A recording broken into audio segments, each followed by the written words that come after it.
Hello साथियों, मैं सत्येंद्र सिंह एक बार फिर से स्वागत करता हूं आपका अपना यूट्यूब चैनल जेआरएस एकेडमी पर।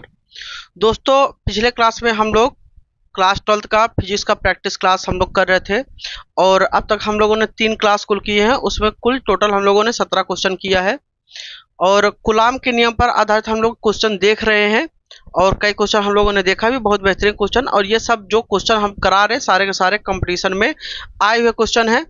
और आइए आज हम लोग क्वेश्चन नंबर 18 पे चलते हैं, जो अगला क्वेश्चन है, और देखते हैं कि इस क्वेश्चन में क्या कह रहा है। कह रहा है कि दो आवेशित गोलों पर आवेश क्रमशः +7 माइक्रोकूलाम एवं -5 माइक्रोकूलाम है एवं इनके मध्य बल कैपिटल एफ है।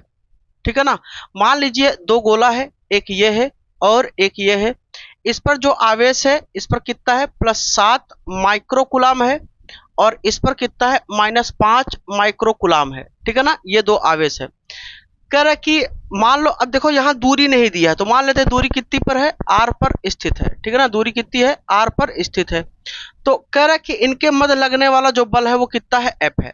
जो बल लग रहा है बच्चा वो कितना लग रहा है, एफ लग रहा है। तो अगर इसे हम Q1 माने, इसे क्या माने, Q2 माने, तो Q1 और Q2 का मान इतना है। कह रहा है बल कितना है, एफ है। जरा एक बात बताओ यार बच्चा, ध्यान देना।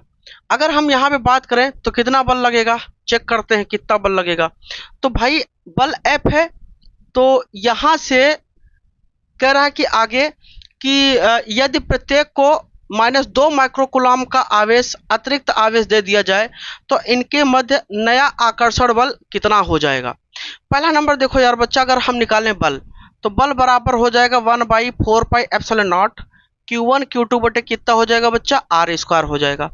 एक बात बताओ यार बच्चा, यहां से अगर लें तो ये +7 गुणित 10⁻⁻6 कूलाम होगा। अगर इसका Q2 का मान देखें तो -5 गुणित 10⁻⁻6 कूलाम होगा। अगर इसको माइक्रो को चेंज करेंगे किसमें, 10 की घात में चेंज करेंगे, वैल्यू रखेंगे 10⁻⁻6 कूलाम हो जाएगा। ठीक है। अब यहाँ क्या करते हैं, वैल्यू को रखते हैं। अगर बच्चे यहाँ पे इस वैल्यू को रखते हैं, ध्यान दीजिएगा, तो यहाँ पे लगने वाला बल क्या हो जाएगा, एफ। तो ये आपका हो जाएगा 9 गुणित 10 की घात कितना हो जाएगा, 9 हो जाएगा। और यहाँ से अगर आप वैल्यू रखें, ध्यान दीजिएगा, अगर आप यहाँ से वैल्यू रखें या आप एक काम करिए, इसका मान ना रखिए, 1/4πε0 रखिए। Q1 का मान कितना है, 7 गुणित 10 घात कितना, -6। Q2 का मान 5 गुणित 10 घात कितना, -6 बटे कितना, R²। ये बच्चा क्या है, वैल्यू है। ये क्या है, ये वैल्यू है। अगर हम यहाँ से देखें एफ बराबर तो ये 1/4πε0 7 × 5 = 35 गुणित 10 घात कितना, -12 बटे कितना हो जाएगा, R²। ये एफ की वैल्यू है, इतना फोर्स लगता है। ये वैल्यू फोर्स का हो गया। अब यहाँ पर एक बात कह रहा है कि अगर इन दोनों को, कह रहा है कि अगर इन दोनों को यदि प्रत्येक को -2 माइक्रोकूलम का अतिरिक्त आवेश दे दे, तो इसका मतलब बच्चा क्या है कि अगर हमारे पास दो के दोनों आवेश हैं, ये है, इस पर कितना है, इस पर +7 माइक्रोकूलम का आवेश है। ठीक है ना, +7 माइक्रोकूलम का आवेश है। इस पर आवेश नया आ जाए कितना, -2 माइक्रोकूलम का। तो अब जब यहाँ पे Q1 डैश लेंगे नया आवेश, तो पहले 7 माइक्रोकूलम था, अब -2 माइक्रोकूलम आ गया, तो कितना हो गया, +5 माइक्रोकूलम हो गया। कितना आवेश आ गया बच्चा, +5 माइक्रोकूलम। और ऐसे कहा है जो दूसरा गोला है उस पर कह रहा है कि -5 माइक्रोकूलम आवेश है और जो नया आवेश आ गया बच्चा वो कितना है, -2 माइक्रोकूलम। तो जो यहाँ पर Q2 डैश आएगा बच्चा वो -5 माइक्रोकूलम और यही इसमें क्या हो जाएगा, जुड़ जाएगा, तो -2 माइक्रोकूलम और ये आ जाएगा -7 माइक्रोकूलम। ये दो के दोनों पर बच्चा क्या हो गया, आवेश की मात्रा हो गई। ये दो के दोनों पर आवेश की क्या हो गई, मात्रा हो गई। अब एक बात बताओ यार बच्चा, यहाँ पर अगर हम कहें कि अब इसको उतनी ही दूरी पर रख दें, कितनी दूरी पर, उतनी ही दूरी आर पर रखे हैं, तो अगर इस पर नया आवेश आ जाए तो लगने वाला बल कितना हो जाएगा। तो भाई ये दूरी उतनी ही है, आर दूरी पर। लेकिन अब कंडीशन क्या है कि ये आर दूरी पर है। अब कंडीशन बच्चा क्या है कि इस पर आ गया है 5 माइक्रोकुलाम का आवेश और इस पर आ गया है -7 माइक्रोकुलाम का आवेश। इसको लिखेंगे तो 5 × 10 घात -6 कुलाम, इसको लिखेंगे 7 × 10 घात -6 कुलाम हो जाएगा। अब यहाँ पे दूरी स्मॉल r है तो कह रहा है कि भैया नया बल कितना होगा, तो नया बल मान लेते हैं एफ डैश होगा, तो 1/4πε0। इसका मान 5 × 10 घात कितना -6, इसका मान 7 × 10 घात कितना -6 बटे कितना दूरी r²। अगर बच्चा यहाँ से बात करें तो कितना होगा, तो यहाँ से एफ डैश बराबर 1/4πε0 7 × 5 = 35 × 10 घात -12 बटे कितना हो जाएगा बच्चा r²। अब देखिए यहाँ माइनस है यहाँ प्लस है, कैसा प्रकृत रहेगा, आकर्षण प्रकृत। ये कैसा प्रकृत रहेगा, आकर्षण प्रकृत का रहेगा। और यहाँ पर देखें तो ये माइनस है और ये प्लस है, तो ये भी कैसा प्रकृत है, आकर्षण प्रकृत का। अब एक बात बताओ यार बच्चा, जरा देखो क्या एफ डैश ये है और यही जो मान आपका आया है, ये जो मान आया है वो किसके बराबर है, ये जो मान आया है बच्चा क्या वो एफ के बराबर है कि नहीं। तो इसका मतलब कि हम कह सकते हैं जो यहाँ पे हमने एफ डैश निकाला है वो किसके बराबर है, एफ के बराबर। इसका मतलब कि लगने वाला जो बल है क्या कहते हैं उसकी में कोई परिवर्तन नहीं होगा। ऑप्शन नंबर ए सही है। अब जरा ध्यान दो, इसी क्वेश्चन को थोड़ा दूसरे तरीके से शॉर्ट में कैसे सॉल्व कर सकते हैं समझिएगा। अगर मैं कहूं बेटा मेरी बात सुनना, ये कितना है ध्यान देना, यहां पर ध्यान देना। सवाल में कहा है कि 2 आवेश हैं, एक पर कितना आवेश है, एक पर है 7 माइक्रोकुलाम, एक पर कितना है +7 माइक्रोकुलाम का आवेश है और एक पर कितना है -5 माइक्रोकुलाम का आवेश है। कितनी दूरी पर रखे हैं, r दूरी पर, तो बल कितना लगता है, F लगता है। कितना लगता है, F। इन दोनों पर अलग आवेश दिया गया, लो भैया हमने अलग आवेश दे दिया। इस पर 7 माइक्रोकुलाम का आवेश था और इस पर हम -2 माइक्रोकुलाम का आवेश दे दिए, और इस पर कितना हो जाएगा, तो ये आपका हो जाएगा 7 माइक्रोकुलाम -2 माइक्रोकुलाम कितना हो जाएगा 5 माइक्रोकुलाम। और जो दूसरा है उस पर कितना था, -5 माइक्रोकुलाम का आवेश था और इस पर -2 माइक्रोकुलाम का दे दिया, तो कुल आवेश कितना हो जाएगा -5 माइक्रोकुलाम -2 माइक्रोकुलाम, ये हो जाएगा -7 माइक्रोकुलाम। अब कह रहा है कि अगर उतनी ही दूरी पर रखे हैं तो भाई लो उतनी ही दूरी पर रखे हैं, तो ये भाई कितना हो जाएगा -7 माइक्रोकुलाम और ये +5 माइक्रोकुलाम। दूरी कितना है उतना ही है r, तो लगने वाला बल कितना होगा। तो देखो जब 7 था ये 5 था, ठीक है ना, 7 और 5 और दूरी कितना r, तो बल कितना लगा F। अब भी कितना है 7 है और 5 है, दूरी कितना है r, तो लगने वाला बल क्या होगा F। ये आकर्षण प्रकृति का था क्योंकि ये प्लस था और ये माइनस, ये भी प्लस है और ये है क्या है माइनस है, तो बस इनके वैल्यू बदल जाते हैं लेकिन नेचर वही रहता है, आवेश एक दूसरे में इंटरचेंज हो जाते हैं, तो लगने वाला बल कितना होगा F होगा। अर्थात इसके बल लगने वाले बल पे कोई परिवर्तन देखने को नहीं मिलेगा, कोई चेंजिंग देखने को नहीं मिलेगी। समझ में आया कि नहीं बच्चा। तो ये आपका ये क्वेश्चन हो गया, ठीक है ना। आइए बच्चों हम लोग अगला क्वेश्चन देखते हैं, क्वेश्चन नंबर 19। इसमें कहा है 2 आवेशित गोलों पर आवेश क्रमशः -9 माइक्रोकुलाम एवं +5 माइक्रोकुलाम है, इनको आपस में स्पर्श कराकर कुछ दूरी पर रख देते हैं, तो प्रत्येक गोले के लिए निम्न कथनों में सत्य कथन कौन सा है, कौन सा स्टेटमेंट सही है। ये ऑप्शन है 1.25 × 10 घात 13 इलेक्ट्रॉन की कमी, 1.25 × 10 घात 13 इलेक्ट्रॉन की अधिकता, 2.15 × 10 घात 13 इलेक्ट्रॉन की अधिकता और 2.15 × 10 घात 13 इलेक्ट्रॉन की कमी।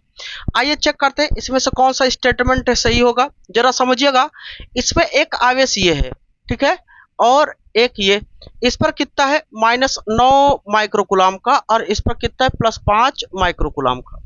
करा कि इनको आपस में संपर्क करा के, लो भैया आपस में हमने क्या कर दिया, इनको संपर्क करा दिया। जैसे संपर्क कराया अब क्या होगा, इलेक्ट्रॉनों का आदान प्रदान होगा और इलेक्ट्रॉनों के आदान प्रदान से ट्रांसफर होने के कारण हो सकता है ये इधर से इधर जाए या हो सकता है ये इधर से इधर आए। जब इनको संपर्क करा के अलग से रखेंगे तो इन पर आवेश कितना आएगा, तो हमने आपको बताया कि इन पर आवेश आता है Q1 + Q2/2 आता है, इस पर भी Q1 प्लस Q2/2 आता है। दोनों पर समान आवेश की मात्रा आती है। तो अगर यहाँ देखें बच्चा -9 माइक्रोकुलाम और ये प्लस कितना 5 माइक्रोकुलाम बटे कितना हो जाएगा बच्चा 2 हो जाएगा। अगर यहाँ देखें तो -9 माइक्रोकुलाम प्लस 5 माइक्रोकुलाम बटे कितना हो जाएगा बच्चा 2 हो जाएगा। और यहाँ से घटाएंगे तो -4 माइक्रोकुलाम बटे कितना 2 और यहाँ भी कितना हो जाएगा -4 माइक्रोकुलाम -4 माइक्रोकुलाम बटे कितना हो जाएगा 2। अगर बच्चा इसको हम क्या कर दें काट दें, अगर इसे काटे तो कितना बचेगा -2 माइक्रोकुलाम और ये हो जाएगा -2 माइक्रोकुलाम। इसका मतलब कि जब इन्हें संपर्क करा के अलग से रखते हैं तो इन पर जो आवेश की मात्रा आती है वो समान आती है। इस पर -2 माइक्रोकुलाम का आवेश आएगा और इस पर भी कितना आएगा -2 माइक्रोकुलाम का आवेश आएगा। इसका मतलब कि इस पर समान मात्रा का ऋणात्मक आवेश आएगा। और आप जानते हैं कि अगर ऋणात्मक आवेश किसी वस्तु पर आता है तो उस पर तभी ऋणात्मक आवेश आता है जब उस पर इलेक्ट्रॉन की क्या होती है अधिकता होती है, या इलेक्ट्रॉन क्या करता है वो ग्रहण करता है। इलेक्ट्रॉन ग्रहण करेगा तब उस पर ऋणात्मक आवेश आएगा। इसका मतलब कि क्या कहते हैं इलेक्ट्रॉन का क्या हुआ ग्रहण हुआ है तभी ऋणात्मक आवेश आया है, या इलेक्ट्रॉन की क्या है अधिकता। तो इसमें यही पूछा है। तो प्रत्येक गोले के लिए निम्न कथनों में सत्य कथन कौन सा है। तो कह रहा है कि इलेक्ट्रॉन की कमी होगी, इलेक्ट्रॉन की अधिकता होगी, इलेक्ट्रॉन की अधिकता होगी, इलेक्ट्रॉन की कमी होगी। अब चारों स्टेटमेंट को देखिए, आप इसमें तुरंत आप ये कह सकते हैं कि इस पर भी ऋण आवेश है, इस पर भी ऋण आवेश है। ऋण आवेश के लिए इलेक्ट्रॉन की क्या होती है अधिकता होती है और धन आवेश के लिए इलेक्ट्रॉन की कमी होती है। इसका मतलब जो कमी वाला स्टेटमेंट है वो दो के दोनों आपका क्या हो गया गलत हो गया। इन दोनों में से कोई एक ही स्टेटमेंट सही होगा। आइए जरा देखते हैं। अगर बच्चा देखिए दोनों में कितना है -2 माइक्रोकुलाम का आवेश है। तो अगर Q बराबर ले तो -2 माइक्रोकुलाम, तो -2 गुणित 10 घात कितना हो जाएगा 6 कुलाम हो जाएगा। ये आवेश हो गया। अब आवेश है दो के दोनों पर समान है। ये ऋण आवेश क्या बताएगा, ये ऋण आवेश बताएगा इलेक्ट्रॉन की अधिकता हो रही है। क्या हो रही है इलेक्ट्रॉन की अधिकता हो रही है, ठीक है ना। अब यहाँ पर आवेश का इलेक्ट्रॉन की संख्या निकालें तो कितने इलेक्ट्रॉन की कमी या अधिकता हो रही है हमें देखना है। तो इलेक्ट्रॉन की संख्या निकालें तो क्या क्या हो जाएगा Q/E हो जाएगा। Q का मान होगा 2 गुणित 10 घात कितना हो जाएगा 6 और बटे E का मान 1.6 गुणित 10 घात कितना हो जाएगा -19 हो जाएगा। अगर बच्चा हम यहाँ से करें दशमलव हटाएं तो ये क्या हो जाएगा 20 बटे कितना हो जाएगा 16 और ये 10 घात 6 बच्चा हो जाएगा और ये -19 ऊपर जाएगा तो क्या हो जाएगा +19 हो जाएगा। अब बच्चा यहाँ से क्या कर देते हैं हम इनको क्या कर देते हैं भाग देते हैं। जब इनमें भाग देंगे तो ये आपका 20, देखिए इसको काटेंगे 4 चौक 16 और 4 पंजे 20, तो ये आपका हो जाएगा 5 बटे कितना 4 गुणते 10 की घात और 16 और यहाँ पे ये कितना हो जाएगा ध्यान दीजिएगा यहाँ पर। अच्छा एक काम देखिए यहाँ पे ये -6 होगा, ये -6 होगा। तो यहाँ से अगर आप घटाओगे कितना हो जाएगा 16 में से 6 19 में से 6 गए कितना बचेगा 13 बचेगा। तो अगर आप यहाँ देखिए तो 5 बटे 4 गुणित 10 घात 13 इलेक्ट्रॉन। तो अब इसको भाग दीजिए। जब आप 5 में 4 से क्या करेंगे भाग देंगे तो यहाँ से आपका हो जाएगा 1.25 गुणित 10 घात कितना 13 इलेक्ट्रॉन की अधिकता, 13 इलेक्ट्रॉन की अधिकता। अब जरा आप देखिए इसमें से कौन सा ऑप्शन आपका सही है। तो ऑप्शन नंबर बच्चा जो है वो आपका कौन सा सही है, ऑप्शन नंबर बी सही है। 1.25 गुणित 10 घात 13 इलेक्ट्रॉन की क्या हो जाएगी उस पर अधिकता देखने को मिलेगी। ठीक है ना बच्चा, ये क्लियर हो गया। तो ये आपका क्वेश्चन था और बेहतरीन क्वेश्चन था, ठीक है ना। चलते हम लोग अगले क्वेश्चन की ओर, देखते हैं अगला क्वेश्चन में क्या कहा है। तो साथियों क्वेश्चन नंबर 20 इसमें कहा है समान परिमाण के दो आवेश एक दूसरे से स्मॉल r दूरी पर स्थित हैं और इनके मध्य कार्यरत बल कितना है F है। तो मान लो समान परिमाण के दो आवेश हैं, एक यहाँ है एक ये, और इस पर समान परिमाण मतलब दो के दोनों पर समान मात्रा में आवेश है, एक दूसरे से स्मॉल r दूरी पर हैं। तो इनके मध्य लगने वाला बल F होता है और इस F का मान बच्चा कितना हो जाएगा वही 1/4πε0। ये आवेश Q और ये आवेश Q बटे कितना दूरी r स्क्वायर। तो यहाँ से लगने वाला बल होगा 1/4πε0 Q स्क्वायर बटे बच्चा क्या हो जाएगा r स्क्वायर। अब कह रहा है, ध्यान दीजिएगा, ये हो गया। अब कह रहा है कि यदि आवेशों के मान आधे कर दिए जाएं, जो आवेश Q था अब इसका मान कितना कर दिया जा रहा है, आधा कर दिया है। इसका मतलब Q1 का ये Q कितना हो जाएगा, Q/2, और ये भी कितना हो जाएगा, Q/2, आधा कर दिया जा रहा है। तो कह रहा है इनके मध्य की दूरी को 2 गुना कर दिया जाए। जो दूरी r था अब वो बच्चा कितना हो गया, 2r हो गया। तो कह रहा लगने वाला बल कितना हो जाएगा, तो भैया लगने वाला बल F डैश हो जाएगा 1/4πε0। ये कितना हो जाएगा, Q/2 इंटू Q/2, आवेश Q1 Q2 हो गया, और इनके बीच की दूरी 2r का क्या हो जाएगा बच्चा, होल स्क्वायर हो जाएगा। कितना हो जाएगा, 2r का बच्चा क्या हो जाएगा, होल स्क्वायर हो जाएगा। अब ध्यान दीजिए, अगर हम यहाँ बात करें, ध्यान देना बेटा, अब यहाँ पर हम बात करें तो क्या होगा, अगर हम बच्चा यहाँ बात करें F डैश बराबर, तो ये आपका हो जाएगा 1/4πε0। ये Q कितना हो जाएगा, Q स्क्वायर बटे कितना, 4, और ये आपका हो जाएगा 2 दूना 4r स्क्वायर हो जाएगा। अब यहाँ से F डैश बराबर लें तो ये घूमकर यहाँ आ जाएगा, तो 1/4πε0 Q स्क्वायर बटे ये यहाँ जाएगा तो 4 गुणते 4r स्क्वायर हो जाएगा। तो यहाँ से F डैश बराबर 1/4πε0 Q स्क्वायर बटे 4 चौक 16r स्क्वायर हो जाएगा। अब देखिए 16 को आप बाहर निकाल लीजिए तो कितना हो जाएगा, 1/16 गुणते 1/4πε0 Q स्क्वायर बटे कितना हो जाएगा, r स्क्वायर। क्या बच्चा यही पहला मान है, यही F का मान है ना। तो कह रहा है ये पहले बल का नया बल कितना हो जाएगा, पहले बल का कितना गुना होगा, तो आप इसकी जगह पे आप क्या रख दीजिए, F रख देंगे। तो बच्चा जब अगर आप यहीं पर क्या रख देंगे, F, तो F डैश बराबर हो जाएगा 1/16 गुणते F बराबर F बटे कितना हो जाएगा, 16 हो जाएगा। इसका मतलब ऑप्शन नंबर जो डी है यही क्या हो जाएगा, आपका राइट आंसर हो जाएगा, और यही क्या कहते हैं, नया बल हो जाएगा कितना, F/16, यही नया लगने वाला बल हो जाएगा। ठीक है, तो उम्मीद करता हूं ये क्वेश्चन आपको बहुत अच्छे से समझ में आया होगा जो हमने क्वेश्चन कराया। तो मिलते हैं अगले वीडियो में। अगले वीडियो हम लोग देखेंगे अध्यारोपण का सिद्धांत, जो लॉ ऑफ सुपरपोजिशन होता है, बलों का अध्यारोपण सिद्धांत, उस पर आधारित हम लोग क्वेश्चन बनाएंगे।